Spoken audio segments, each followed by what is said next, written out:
Hello and welcome to another Daily Muppet. In today's video, I'm going to discuss United's first training session with the whole team under Ruben Amorim, talk about the lineup that he's put together, go through just the way that he sets things up, because it was really interesting to see a lot of the basic tactics that he already deploys at Sporting and that he's bringing to United and already showing up in training. So I think it'll be cool to see that and get a good understanding of exactly how it'll translate some of the core concepts, some of the basics, things like that. I'm doing this one live on Big Up the Watch Along site, so I can use kind of the tactics board as we do this. And so I'll answer some questions from the chat and things like that in there as we get going too. So if you want to join in future, come join over on Big Up. The link is always below.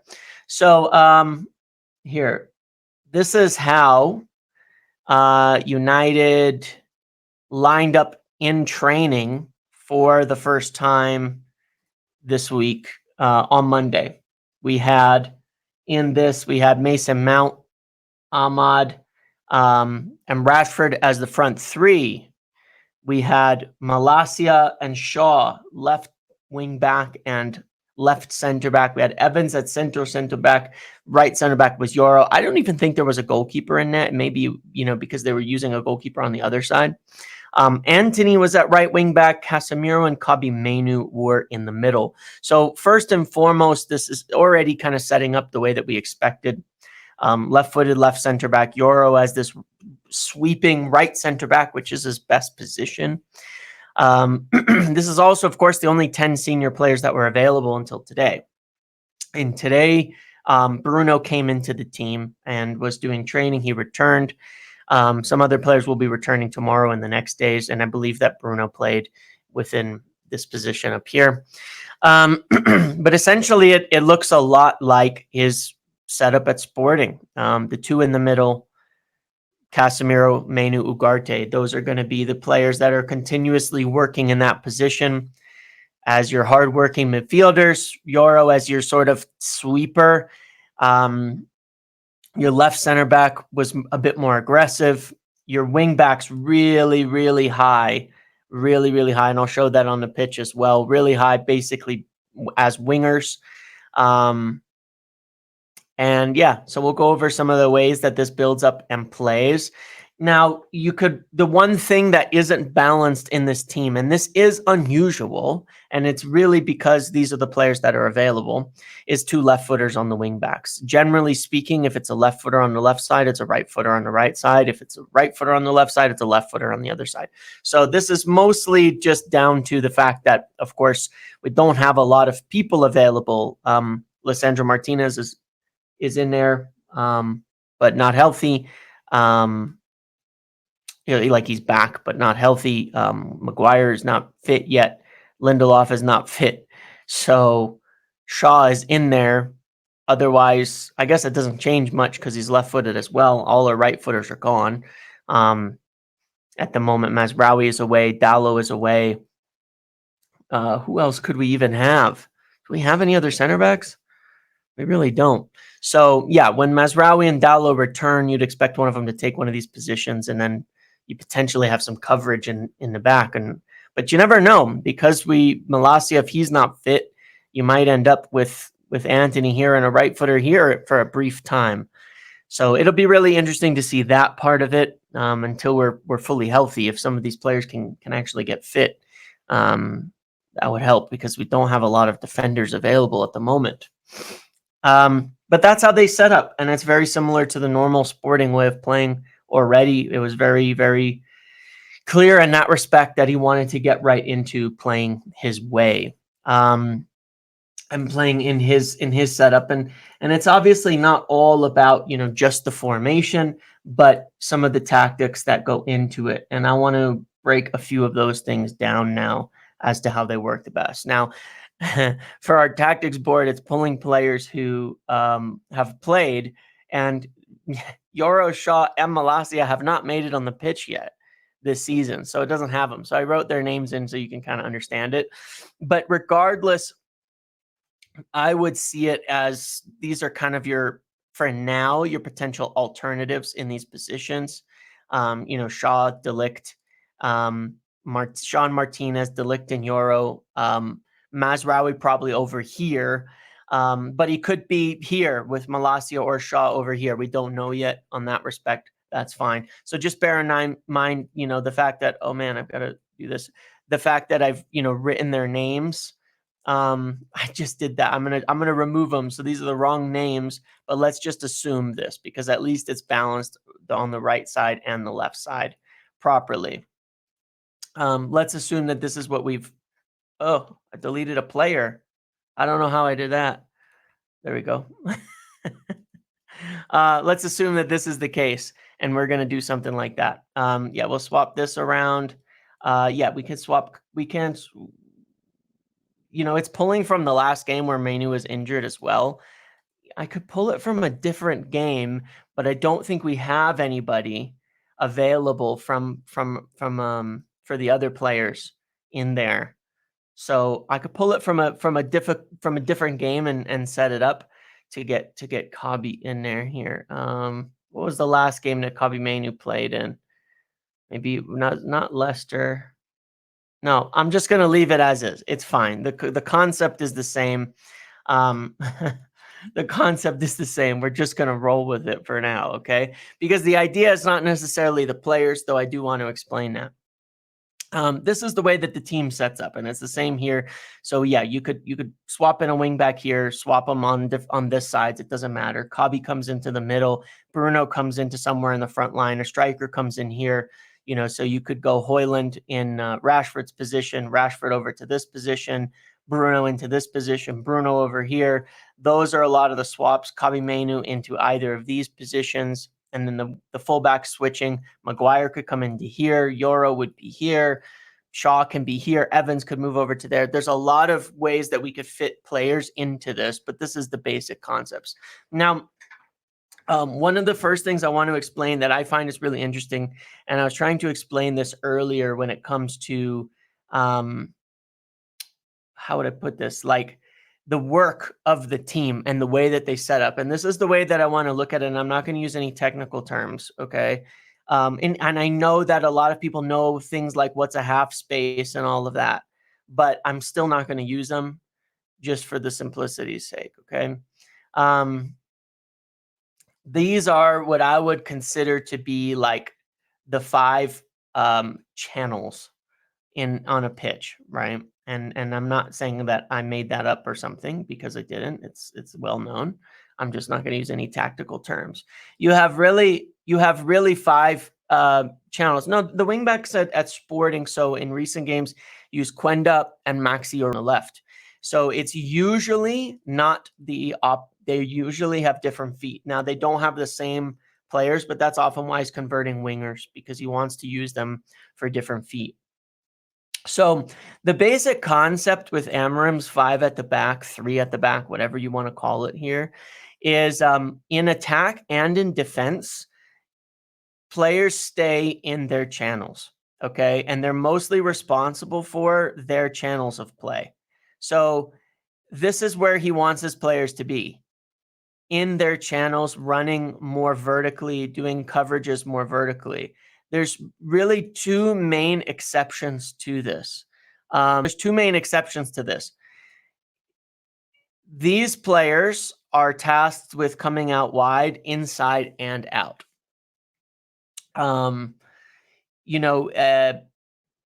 Casemiro and Manu, whatever they may be in the middle, they're moving back and forth inside and outside. So they kind of sit in this middle ground where they're going to be moving kind of between these 2 lines here, in between this one and this one, to cover based on which side the ball goes to. Okay.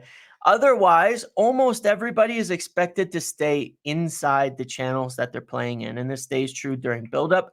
This stays true in possession. This stays true out of possession.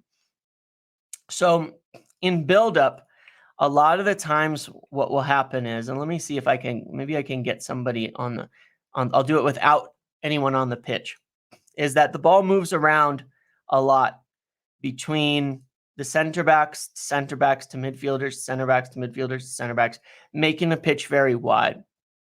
While this happens, these wing backs are expected to get really, really high up the pitch. And obviously, the forwards as well.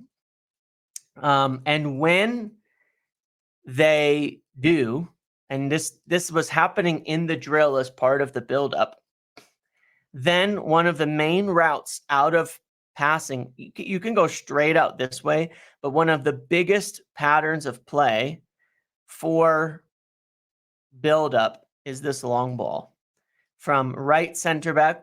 Wrong button. From right center back to left wing back to get out, and vice versa from left center back to right wing back to get out. That big switch of play is there. It also comes from the central center back, but these wing backs are so big. And so the central center back is certainly somebody you'd want to have really good passing range because they're often switching it out to both sides. So keeping them really high and wide is a huge, huge part of the buildup. And as soon as this happens, this is where sometimes you'll get under Amorim a very fast type of attack. The ball will switch out. This player is asked to run instantly so that they can make a pass through the lines right here. And then these players rush into the box. So you can go in a very quick attack. There's certainly still a fair bit at times of verticality in this. If it's available, if this is available, that works. Otherwise, once it gets out there, the midfielder drops in, passes it here, and you kind of do an ordinary play through it in that periods of time. So more lines than David Coote's coffee table. Exactly.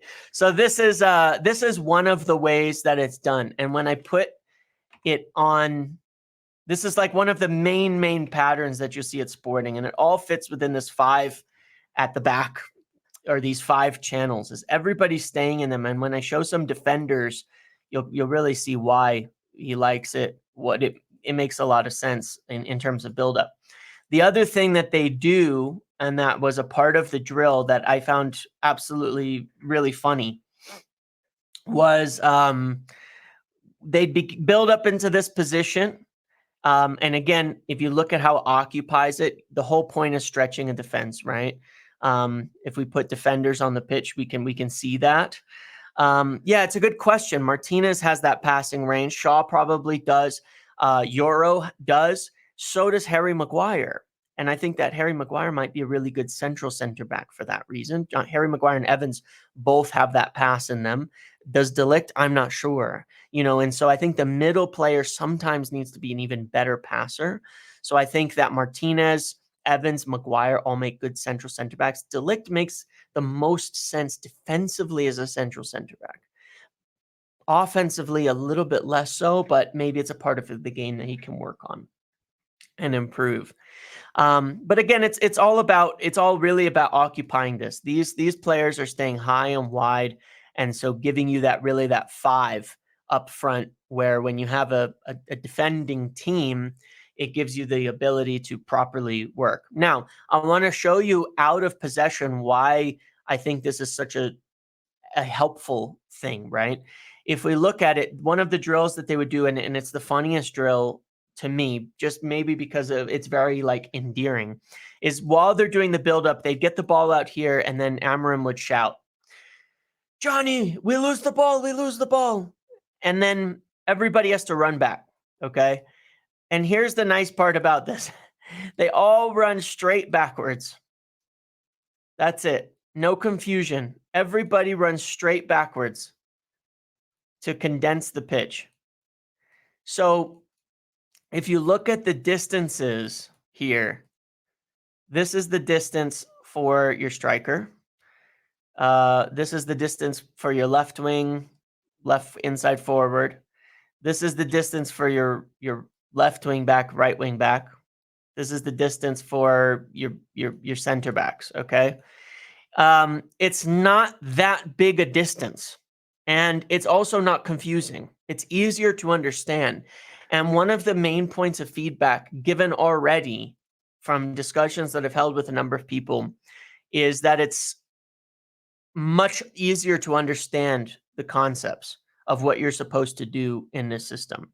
Because when you're doing a lot of look, and obviously when you get into the final third, things can get crazy and people can get out of position and out of sorts. But through most of the buildup, when you're not having players inverting and then swapping, you don't need everybody to be, when you're running backwards, you're not doing a lot of diagonals, going into different channels, losing runners, things like that. It makes it a lot simpler. And the distances are smaller, especially for the forwards. So, do the forwards need to run a lot? Because this is one of the things that I think has been a misconception. Yes, they absolutely do. They need to be intense, but they need to do so in smaller distances. They're not being tasked with this job, which is to run all the way behind the fullback just because a winger comes in. Why? Because you have 3 center backs. It's covered. That's one of the pluses of a 3 center back system is you don't need your forwards, your front 3 especially, to cover in the wide areas as much. So there's smaller distances. The biggest distances are the wing backs. Of course, the wing backs have to have impeccable work rate. They have to be able to cover lots of ground and run very, very intensely. They've got to be able to do that. And that's one of the big differences, in this setup versus some of the ones that we've seen and that. And so these were the basics that they were drilling in the channels. And so when he talks about, some of the basics, some of the ideas, some of the essential principles, things like that, this is a lot of what his principles come down to is these 5 channels and how you occupy them. And how you defend in them as well, and how you run back in them. And so it makes it a lot easier, and then again, because you have these 3 at the back situation covering a lot of this, if there's an extra man, it's accounted for by the midfielders moving over to account for, the extra man.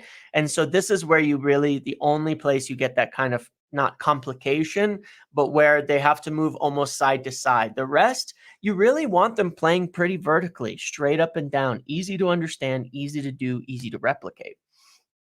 Now, if we put, let me see, who could I put on the pitch here? Who's a good, good, simple, let's put, I hope it doesn't, I reset all my, did it reset everything?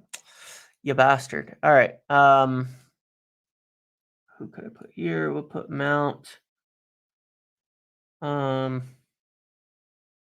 Fernandez for Evans. Okay, that's all good. Not a big deal. Mazraoui, and then we'll do this for Anthony.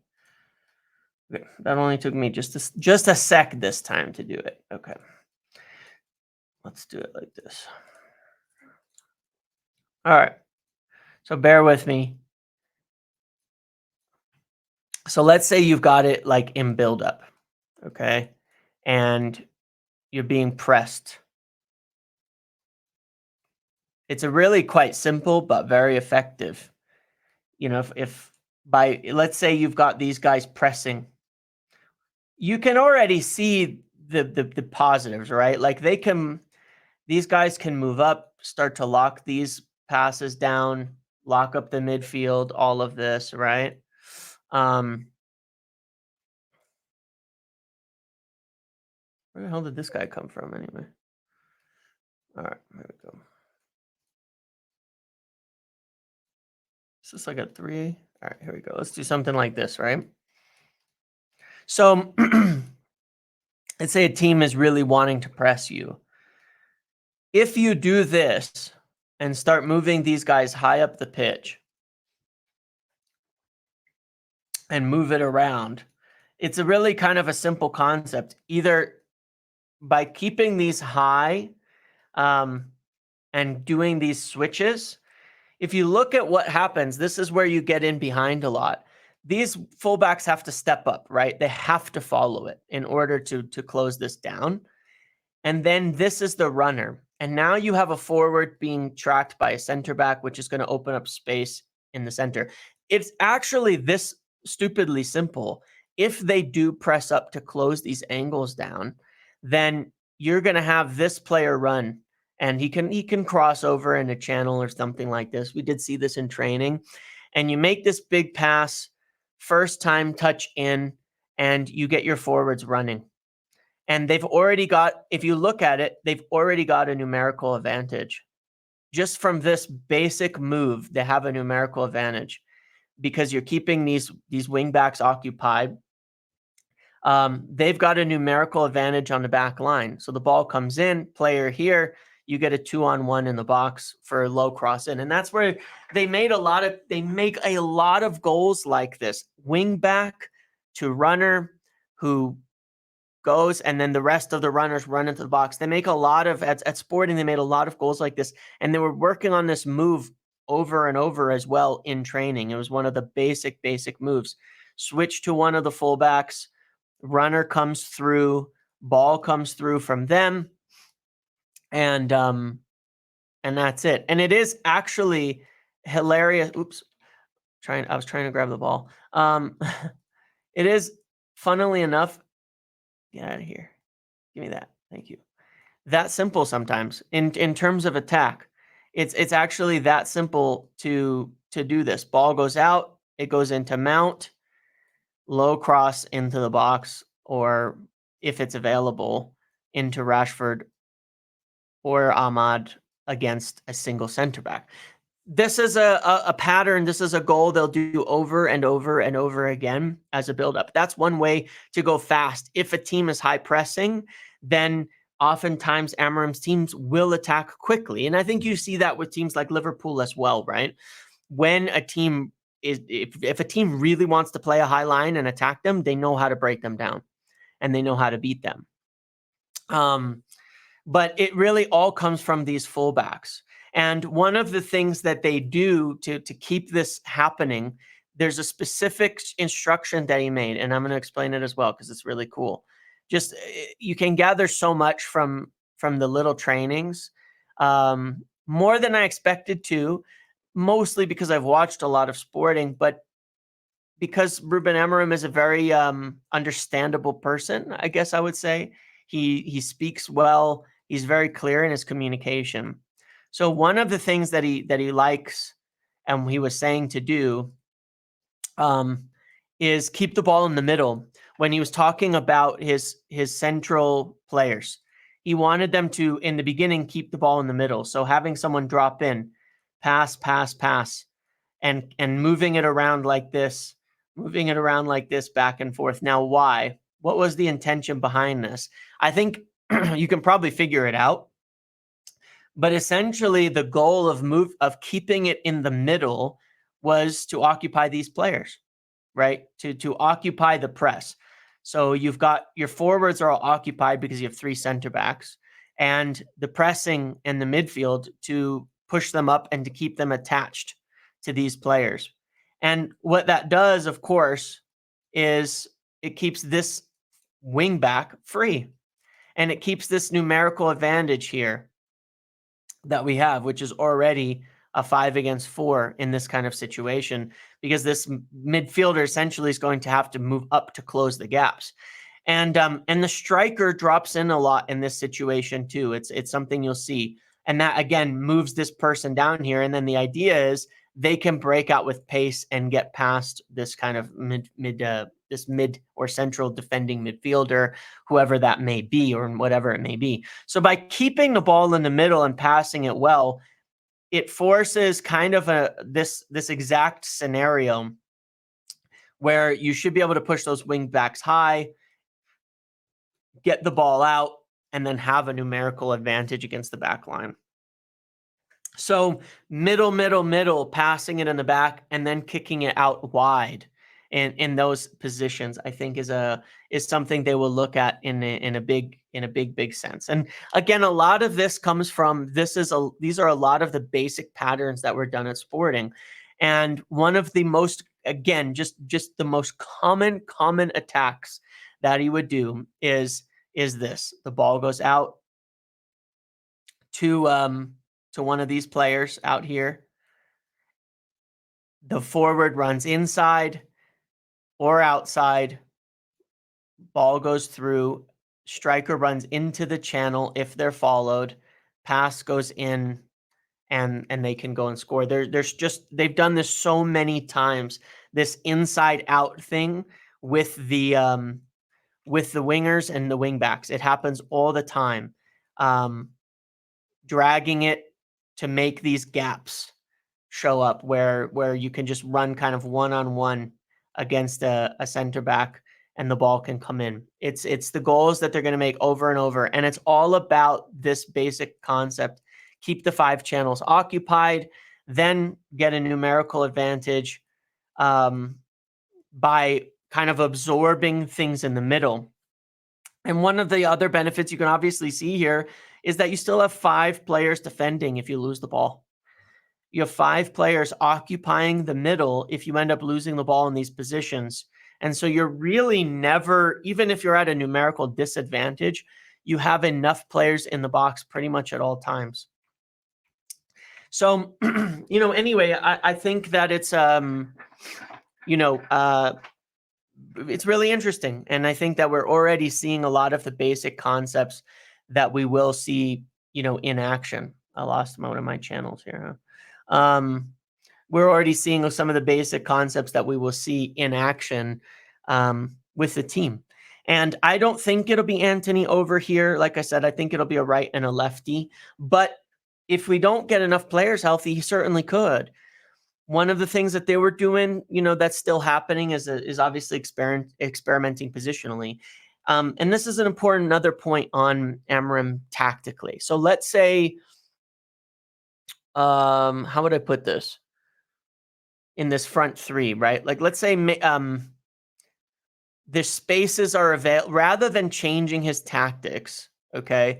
Let's say that he's finding, hey, we're getting a lot of space, not when we cut back on the inside from the left, but there's a lot of space available for somebody on the right. So rather than changing the tactic, he might say, all right, you know what? I'm going to put Garnacho in here now. And because I know naturally he's going to run to the line and he's going to cross it in. If, let's say, that is working and that there's more space available there, he will do that. And that's why it's a very flexible front 3 in that respect, especially in the front. In these 5 positions, it's a lot of that. In all of these 5 positions up here, it is a lot of that. Rather than changing the tactic, which he almost rarely does, what are the strengths of the players versus what is he up against? And those are often the adjustments he makes in game, where he says, oh, I see that maybe more of a runner is going to beat this man. So let's put Garnacho in there and, and get a runner on this side. Or, in here, the central is being occupied. I don't want a runner there. The runners are working better in that area. So let's get more of a hold-up player and get runners outside of them. So rather than changing the tactics, if you think about it this way, it's understanding the players. And so rather than changing the tactics and instructing the players to do something they don't understand or they're not good at, put them where they're strong in what suits the game. Does that make sense? So how Ahmad is what he's best at. So you put him where he's best at. But if that skill set, if it looks like there's an opportunity to deploy that skill set in a different position for that game because of the matchup or because of something seeing in game, then he'll do that. And so that's a part of his understanding is, okay, where could I put a couple of these players, especially in the forwards and the wing backs? A lot of that. It's a lot less in the midfield, a lot less in the back line. But in the forwards and the wing backs, it's a lot of that. It's a lot of, I'll put this player here this time because there's this space available. And I know that they're naturally going to do this. So it's understanding the players and playing into their strengths, right? Rather than weaknesses. And that's one of the benefits of having somebody who really understands their players well, who communicates with them well, who can get it with them, is not just playing them because he likes it, but because they're going to naturally do what they do and he sees it a weakness and somewhere he can put them in there. So, yeah, I think that's rather interesting. A couple other real little things to note. The other coaches were there. Emmanuel Farrow, who was not one of his original coaches from back at from beforehand from Braga, but was actually a sporting coach that joined him, was doing a lot of instruction and shouting, talking in the final third on what you're doing in the final third, a lot of the little movements. Amorim himself was leading the training. He spent a lot more time talking with the back line, talking with the midfield, talking with how they're setting things up there, how they're organizing the buildup, the basics, the structure, the timings, how long you have, these types of things. And then Fernandez, the other one of his main assistants, was doing a lot of the technical 1-2s, rondos, speed it up, hurry it up, 1-2, ins, outs, those types of little things that you're doing in the small space play. So that maybe gives an idea of what each of the coaches will focus on. And then obviously Jorge Vital was there coaching on the goalkeeper. We didn't see the other two. And one of them is maybe was just observational in this one, and then the other one is a fitness guy, and then there's an analyst still coming in. So a little bit of what they do as coaches. So yeah, I thought that was all, again, very interesting stuff, and I think it does give us a good clue of what we might get in the first game if we're all fit. If we're all fit and healthy, what could we do? Well, let's put Onana in here because he's going to play. But let's base it on players returning. I think we'll probably get here, I think Bruno is likely to play here. We could see this for sure to start, just the players that have been in this situation more. I don't know otherwise, because we don't really know. Like, Shaw should be ready to play. Euro should be ready to play.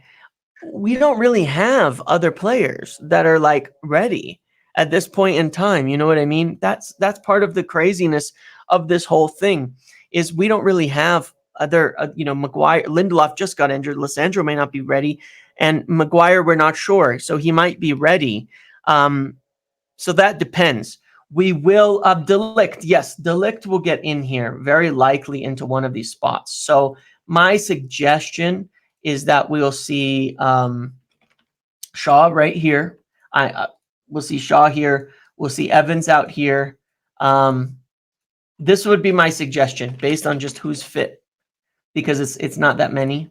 And then we'll do this so that we have the natural left foot, right foot opposites here. This is my suggestion. I think it'll be Ugarte, but because he's familiar and he's fit as well, and he'll get a few games. But it to start. But I think it'll be like this, right? I think it'll be like this the first game. Ipswich like this, maybe Casemiro in here, right?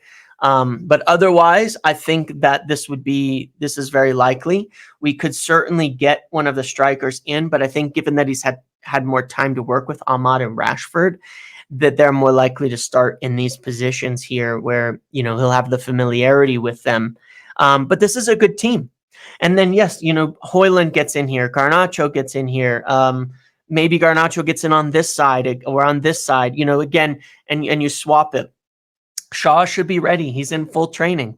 He's doing the normal. He's doing everything. He's been in training for a little while. He should be ready. Euro should be ready. We don't have a lot of other options, unless he wants to go with Malacia now. If he decides that they're not, obviously then he could go with Diogo Dalot, right? He could go with Dalot here. He could go with Mazraoui here or something like that. But this is, I would say, for me, based on training, the more likely balance of things to start. And then I think we'll start tinkering a little bit more on, playing a left footer on the right and a right footer on the left, putting a winger in there, things like that. Obviously, changes in the front three. Mason Mount getting into here, Rashford playing on this side, Garnacho playing in a few different positions. So then he'll start to tinker it. But I think in the beginning, we will go with this. And then, yeah, maybe Malacia, maybe he'll just say, fine, let's play him. Or maybe, if Shaw can't make 90 minutes, maybe he'll swap him and put Anthony on this side at 70 minutes in, right? And put Mazraoui here and Dalot here so Euro can get a rest. We're going to have to obviously play with fitness because some of these players have been out for such a long time. It would obviously be great if Maguire could return to full training and be available. That would help a lot to give us another center back option, so that we don't have to be playing mostly Euro and Shaw 90 minutes, that we don't want to give them 90 minutes. But we do have Dalot And we do have, like an Anthony or Garnacho that could swap into a wing back position too, alongside all of these. So, yeah, that's what I think. That's what I think we'll go with, at least to start. Obviously, we'll see if there's more training videos and things like that, and then we'll learn more. But based on the training, we can see at least the 3-4-3 is being implemented already. A lot of the basic sporting concepts are already there, already being done. They're obviously going to drill this in more and more and more and more, but it looks like we're going to start with 3 at the back right off of the bat.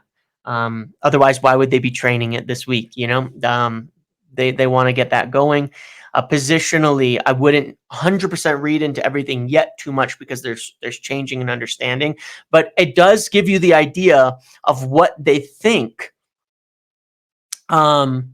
is what he thinks their natural position is. So Rashford, close to goal. I've been talking about that a lot. People view Rashford as a close to goal inside forward. So his natural instinct was to put him at striker. Amad Diallo, his Trincao, we saw that already. Lenny Oro, right sweeping right center back. Shaw is obviously a left-sided left center back. That makes a lot of sense. Good passing range in there. Otherwise, and then that midfield being exactly as expected. So I think there's a lot that you can kind of read into that, at least into his initial concepts, and then having somewhat of a flex creator on that left forward role, similar to a Gonçalves, a Mount or a Bruno in there. It gives you a really good idea of his basic concepts. It makes a lot of sense, and it really matches my expectations, at least, of how we were going to play and how we would set things up. Call me crazy, but I think even that team that trained yesterday is organized and understand clearly what they're supposed to doing in the system. He should beat most teams in the Premier League. Agreed. There's a lot of talent in that team, a lot of ability. I look at a back line that has Yoro, Shaw, Johnny Evans, that's defended by Mainu and Casemiro, and I think just that foundation of 5 players is strong and should be really tough to beat defensively, and Sporting have been really good defensively this year. Do you think there's a place for Xerxes in the system? Yeah, and I think in that front 3, if you adjust the balance, he could play the Mount role, and float in behind, the 2 other more runners, and run into spaces, play make, things like that. I do absolutely think that is the case. Yeah, I would think it's very flexible in there. So, okay. Let's see, any other questions? And again, reminder for if you're watching us on YouTube, I'm recording this live, so answering any questions, things like that.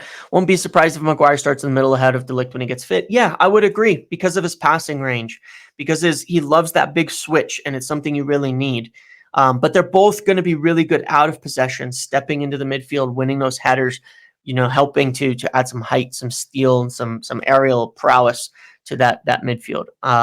Maguire, I'm not sure what the injury is. He has some hip issue or something. He's always had a little bit of, for the last few years, some little injuries like that. Or maybe it was his calf this time. I don't actually remember.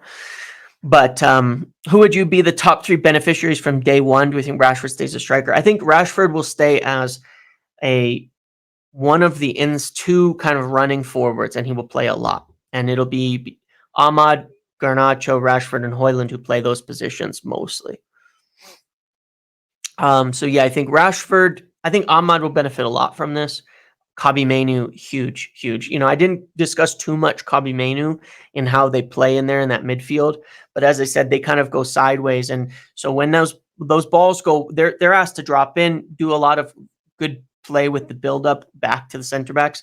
But when it goes out to the wing backs, they're also asked, and Amorim was instructing him on this specifically, is to know when to go forward and know when then to come back a little deep and provide an option and then switch it to the other side. So he's going to work on that. But I think it's really going to suit Kobbie Mainoo's game, because he's that 6th man. So we have those 5 players occupying the channels. Well, when the defense gets set up and you're not playing on the break, that 6th man, that where everybody in modern football does this, at this point, this kind of 3-1-6 at times, where once the defense really does get settled and you need an extra man to break them down, that'll be Kobbie Mainoo running into there, adding that extra man on either side to create an overload, and he will get goals. He will get goals in this team. So I think he's a big beneficiary, and then I think it'll really suit I guess whoever plays at fullback, at wingback, because they're going to be very involved in everything. A little, not less defending, but they're going to be even more important. Is Malacia ready to play a first team game? Well, he keeps playing with the training with the first team. It may be just a lack of numbers. He probably needs to play to get more fitness, but there's encouraging signs that maybe he'll be able to provide some minutes and backups. That would help a lot. What if this doesn't work? What's plan B? Fold it. Fold the whole thing. Okay, I'm going to end it there. I think that's at least for now with the short 7 minutes that we've had, but also just comparing and understanding to years of sporting and Amorim gives us a good concept of what we're doing. You can see why we would need a left wing back, though. If Shaw can't stay fit for too long, you could still really use a left-footed wing back that's like top level. So there's rumors, Alphonso Davies, if we could convince him. I don't think it's likely, but obviously if you could convince him, he'd be amazing for that kind of role. Otherwise, the names we've discussed, Ait Nuri, Kirkes, Alvaro Fernandez as potential options that are being looked at on the table. Miguel Gutierrez as well would be familiar with this kind of setup. So there's a lot of options and they could play left or right, but if we're sticking with the left and the right, which I think we are, I'm going to stick with, at least to start, left footers on the left, right footers on the right. And that obviously could change with wingers moving forward. But for now, then it would make a lot of sense. We really could use somebody and not rely on Luke Shaw to be healthy for sure. And Malacia, we really don't know yet his fitness levels. But it also maybe benefit Shaw just to push him back into the center back position anyway. Give us more depth there. And then we would still need an option. So it could certainly kill two birds with one stone, give him less room to run, maybe help his fitness and his injury record.